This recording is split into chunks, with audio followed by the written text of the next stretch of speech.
प्राचीन समय की बात है। एक समुद्र के किनारे एक गुरु अपना आश्रम बनाकर रहा करते थे। हजारों शिष्य उनसे ज्ञान ग्रहण करने के लिए दूर दूर से उनके पास आकर रहते थे। गुरु का ज्ञान देने का तरीका भी बड़ा ही अनूठा था। शुरुआत में वो अपने शिष्यों को उपदेशों के माध्यम से ज्ञान देते थे। उसके बाद वो अपने शिष्यों को उस ज्ञान का अनुसरण करने के लिए कहते थे। उस ज्ञान को अपने व्यवहारिक जीवन में उतारने को कहते थे। एक बार उस आश्रम में एक सम्राट अपने बेटे को लेकर पहुंचा। उस सम्राट ने उस गुरु से प्रार्थना की कि आप मेरे बेटे को अपने आश्रम में रहने दें और अपने तरीके से उसे ज्ञान दें। उसे इस आश्रम में बिल्कुल भी ऐसा नहीं लगना चाहिए कि वो किसी सम्राट का बेटा है। उसे बिल्कुल साधारण शिष्यों की तरह ही ज्ञान देने की कृपा करें। गुरु ने मुस्कुराते हुए कहा कि सम्राट, ज्ञान इसी तरीके से लिया जा सकता है। अगर तुम अपने आप को दूसरों से बड़ा समझोगे तो तुम ज्ञान ग्रहण नहीं कर पाओगे। अगर तुम्हें ज्ञान ग्रहण करना है तो तुम्हें दूसरों की तरह अपने आप को साधारण समझना होगा। यही ज्ञान ग्रहण करने की सबसे पहली सीढ़ी होती है। तुम निश्चिंत रहो, आज से तुम्हारे बेटे की जिम्मेदारी मेरे कंधों पर रही। ये कहकर गुरु सम्राट के बेटे को अपने साथ लेकर समुद्र के किनारे टहलने के लिए निकल गए। आश्रम के बाकी सभी बच्चे उस सम्राट को देख रहे थे। सम्राट अपने बेटे को अपने रथ पर बिठाकर लाया था, जिससे सभी बच्चे समझ गए थे कि ये लड़का सम्राट का बेटा है। इसी वजह से आश्रम के सभी बच्चे सम्राट के बेटे की तरफ आकर्षित हो गए थे। जब गुरु सम्राट के बेटे को लेकर समुद्र पर टहल रहे थे तो सम्राट का बेटा अचानक फूट फूट कर रोने लगा, क्योंकि अभी वो सिर्फ 12 वर्ष का था और 12 वर्ष की आयु में उसके पिता उसे अपने से दूर छोड़कर चले गए थे। ये सदमा वो बच्चा सहन नहीं कर पा रहा था। वो नहीं समझ पा रहा था कि उसके पिता उसकी भलाई के लिए उसे उस गुरु के पास छोड़कर गए हैं। उसे रोते हुए देखकर गुरु ने कहा कि बेटा, मैं तुम्हें चुप नहीं करूंगा। हो सकता है कि आज मैं तुम्हारे आंसू पोंछ दूं, लेकिन कल तुम फिर अपने आप को अकेला पाओगे। याद रखना, जीवन में इंसान अकेला आता है और अकेला ही जाता है। जितनी जल्दी जो इंसान इस बात को समझ लेता है, वो उतनी जल्दी आत्मज्ञान के रास्ते पर निकल पड़ता है। गुरु ने अपनी बात आगे बढ़ाते हुए कहा कि जो इंसान अकेला रहना सीख लेता है वही खुद से प्यार कर पाता है, और जो खुद से प्यार करना जानता है वो किसी के भी जाने का अफसोस नहीं करता, क्योंकि वो खुद से ही प्यार करता है। धीरे धीरे तुम आश्रम के माहौल में ढल जाओगे। शुरुआत में तुम्हें समस्या आ सकती है, लेकिन कुछ दिनों के बाद तुम इसे आत्मसात कर लोगे। उसके बाद तुम्हें यही जगह बहुत अच्छी लगने लगेगी। ये जगह तुम्हें अपनी महल जैसी लगने लगेगी। संध्या हो चली थी। समुद्र के दूसरे छोर पर सूरज छिपने लगा था और अपनी लालिमा पूरे आसमान में बिखेर रहा था। बड़ा ही सुंदर दृश्य था और गुरु उस शिष्य को अपने साथ लेकर आश्रम में वापस लौट आए। उस शिष्य को भी थोड़ी सांत्वना मिली, क्योंकि गुरु की आंखों में एक अभूतपूर्व शांति झलक रही थी। और जब हम किसी एकांतवासी गुरु की आंखों में वो शांति देख लेते हैं तो हमारे हृदय पे से भी सारा भार हट जाता है। मन एकदम निर्मल हो जाता है। जब सम्राट का बेटा रात्रि का भोजन करने के लिए भोजन कक्ष में पहुंचा तो आसपास के सभी शिष्य उसके पास आने लगे। उन सभी को पता था कि ये सम्राट का बेटा है और अगर हम इससे दोस्ती कर लेते हैं तो उससे हमारा बहुत फायदा होने वाला है। यही सोचकर आश्रम के ज्यादातर बच्चों ने उसे घेर लिया था। बस कुछ बच्चे जो अकेले रहने का महत्व समझते थे, जो दिखावे में विश्वास नहीं करते थे, वो उस सम्राट के बेटे के पास जाने की बजाय अपना पूरा ध्यान खाने पर लगा रहे थे और एकांत में बैठकर अपना भोजन कर रहे थे। कुछ दिनों के बाद सम्राट के बेटे की आश्रम के ज्यादातर बच्चों के साथ दोस्ती हो गई। अब वो आश्रम में उन बच्चों के साथ घूमता, उन्हीं के साथ अपना ज्यादातर समय बिताता। आखिरकार सम्राट का बेटा था, सुख सुविधाओं में पला बढ़ा था। आसपास बहुत से दास और दासियां होते थे। आसपास अपने मित्रों से घिरे होना, वही दिनचर्या उसने इस आश्रम में भी अपना ली थी। ऐसा नहीं था कि गुरु को ये सब पता नहीं था, पर गुरु उसे अलग तरीके से ज्ञान देना चाहते थे।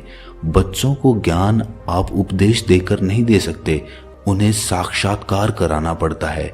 उसके बाद उन्हें वो बात समझ आती है जो आप समझाना चाहते हैं। गुरु को ये बात पता थी कि अगर मैं इसे बोलकर बताऊंगा तो ये कभी समझ नहीं पाएगा। मुझे इसे दिखाना पड़ेगा, इसे एहसास कराना पड़ेगा कि अकेले रहने से ही तुम अपनी शक्तियों को जान पाओगे। ये सीख देने के लिए गुरु एक दिन उस शिष्य को अपने साथ एक पहाड़ी की चोटी पर ले गए।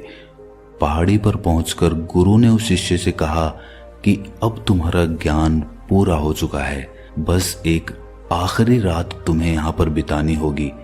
उसके बाद अगले दिन शाम को मैं तुम्हारे राजमहल में तुमको पहुंचा दूंगा। वो बच्चा तो ये सुनकर बहुत खुश हो गया कि अब मैं वापस अपने राजमहल चला जाऊंगा, फिर से मेरे दास और दासियां, सारी भोग की वस्तुएं मेरे पास होंगी।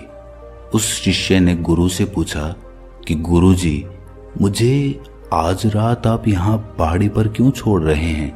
आखिर मुझे कौन सा आखिरी ज्ञान यहाँ से मिलेगा? गुरु ने मुस्कुराते हुए कहा कि यहाँ पर चट्टान के पीछे तुम्हें छिपकर बैठना होगा। यहाँ पर रोज रात को एक बाज आता है, तुम्हें उस बाज को देखना है, बड़ी गौर से देखना है, हर गतिविधि देखनी है। और उस बाज को देखने के बाद अगले दिन अगर तुम उस बाज की खूबियां मुझे बता पाए तो मैं तुम्हें तुम्हारे राजमहल वापस भिजवा दूंगा। और हाँ, सुबह आने से पहले एक बात पर और ध्यान देना है। एक चरवाहा यहाँ पर अपनी भेड़ों को चराने के लिए आता है, तुम्हें उन भेड़ों की गतिविधियां भी देखनी है। याद रखना, बाज की गतिविधि रात को और भेड़ों की गतिविधि सुबह।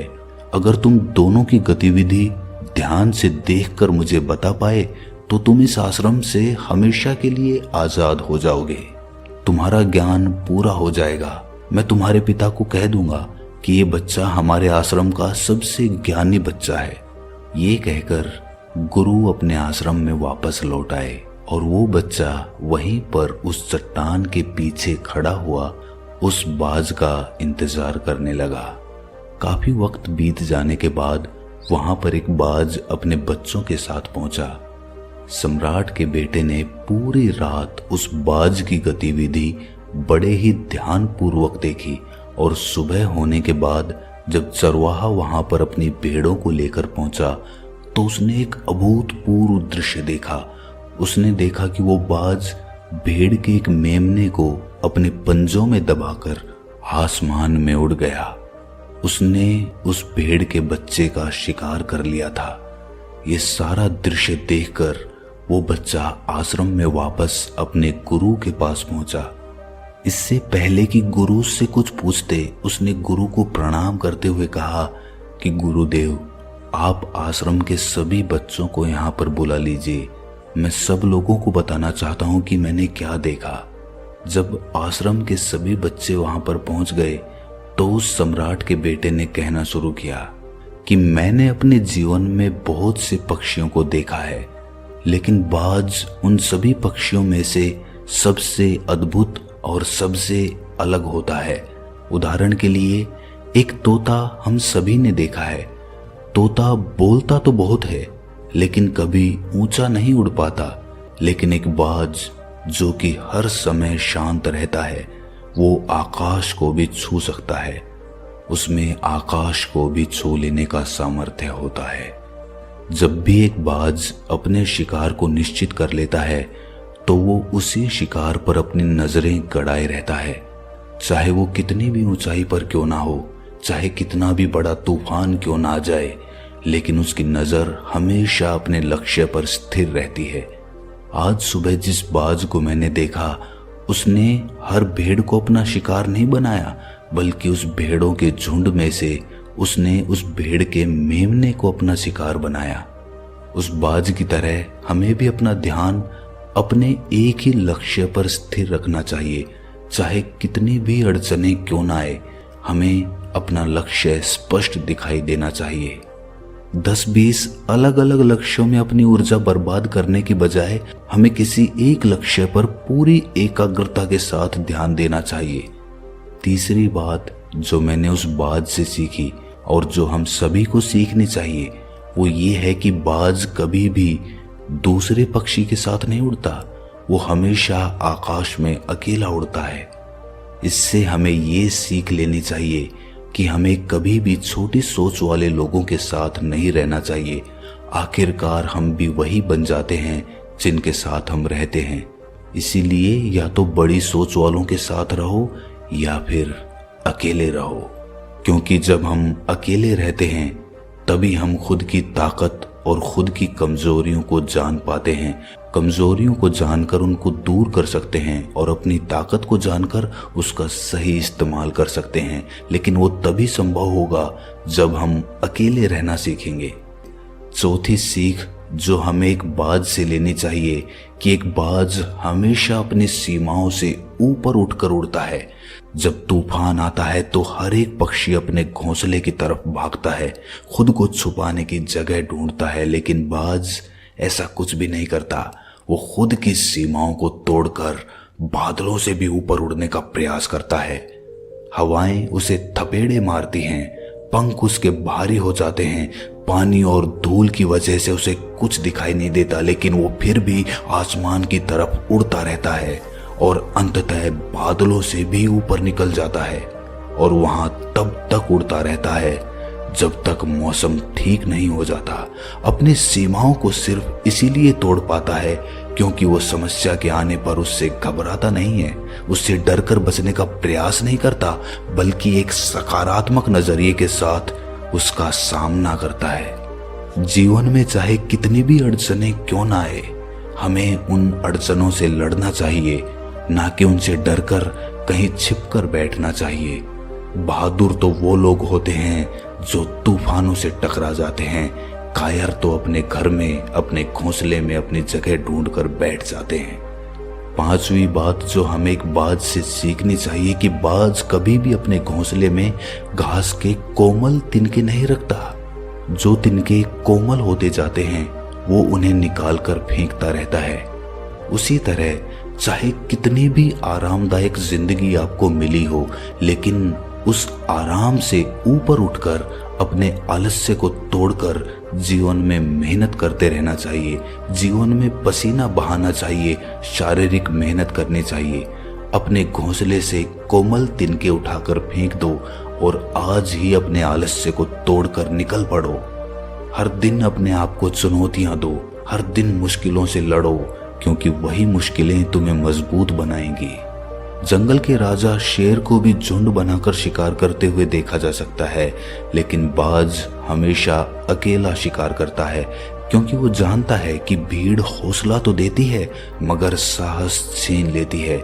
आदमी को हमेशा अकेले ही आगे बढ़ना होता है। यही कारण होता है कि वो जल, थल और नभ सभी जगहों पर अपने शिकार का परचम लहरा सकता है। बाज की उम्र लगभग 70 साल की होती है, लेकिन 40 साल में ही उसका शरीर बूढ़ा हो जाता है। नाखून उसके पैरों में धंसने लगते हैं, पंख उसके शरीर में चिपक जाते हैं, उसकी चोंच मुड़ जाती है, उसका शरीर भारी हो जाता है। ऐसी स्थिति में शिकार करना तो क्या, उड़ने की भी हालत नहीं रहती उसकी।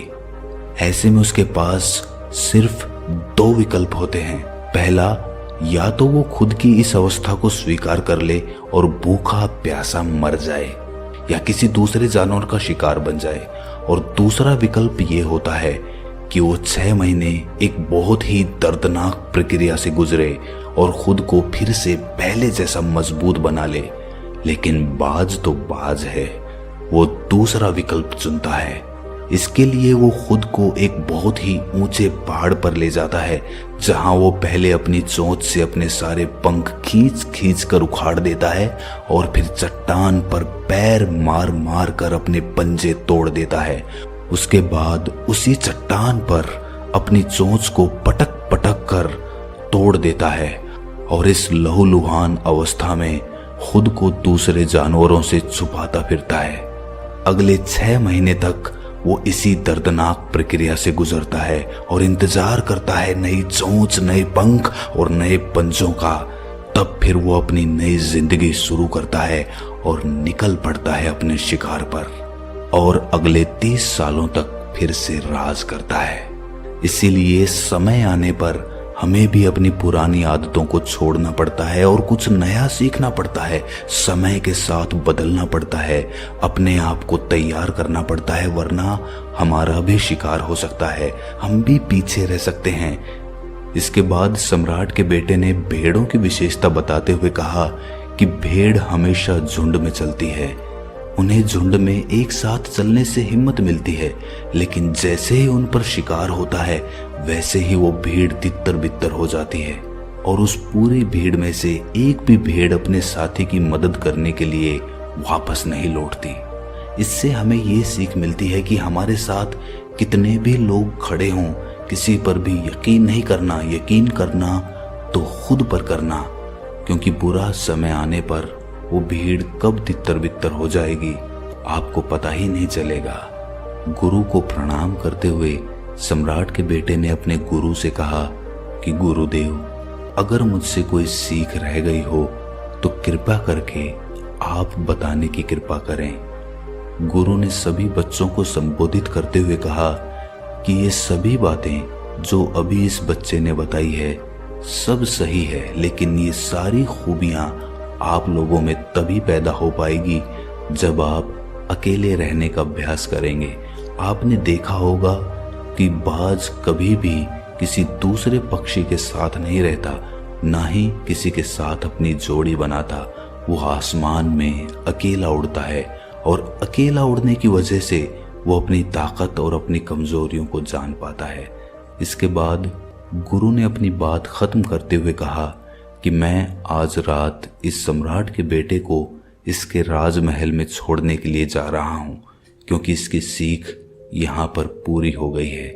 और ये कहकर गुरु उस सम्राट के बेटे का हाथ पकड़कर राजमहल की तरफ रवाना हो गए और बाकी के सभी बच्चे उन्हें पीछे से जाते हुए देखते रहे।